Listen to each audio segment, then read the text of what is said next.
जगभरात सध्या दूरस्थ शिक्षण प्रणाली आणि ऑनलाईन शिक्षण प्रणाली चर्चेत आहे।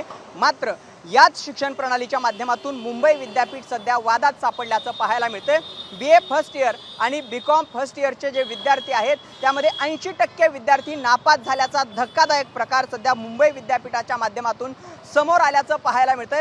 खरं तर दूरस्थ शिक्षण प्रणाली ही जे लोक नोकरी करतात, जे विद्यार्थी इतर कामं करतात, व्यवसाय करतात, त्यांना शिक्षण घेता यावं यासाठी दूरस्थ शिक्षण प्रणाली असते।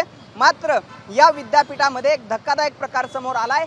2543 विद्यार्थ्यांपैकी 2557 विद्यार्थी नापास झाल्याचं समोर आलेलं आहे। BComच्या बाबतीत आणि BAच्या बाबतीत सुद्धा अशाच पद्धतीने धक्कादायक प्रकार सध्या समोर आलेला आहे। आणि त्यामुळेच आता ही दूरस्थ शिक्षण प्रणाली विद्यार्थ्यांना जर भविष्य देऊ शकत नसेल अशा पद्धतीचा एक प्रश्न सध्या निर्माण होत असल्याचं पाहायला मिळतंय। या संदर्भात विद्यार्थी संघटनांकडून वेगवेगळे आरोप करण्यात येतात। त्यामध्ये महत्त्वाचा आरोप आहे तो म्हणजे दूरस्थ शिक्षण प्रणालीसाठी ॲडमिशन घेतलेल्या विद्यार्थ्यांना वेळेत पुस्तकं मिळत नाहीत, अभ्यासाचं साहित्य मिळत नाही, त्यांचं व्यवस्थित काउन्सिलिंग केलं जात नसल्याचे जे काही आरोप आहेत या विद्यार्थ्यांकडून केले जात आहेत। त्यामुळे आता तरी मुंबई विद्यापीठ या सगळ्यावरती व्यवस्थित असा योग्य उपाययोजना करणार का हे पाहणं महत्त्वाचं ठरणार आहे।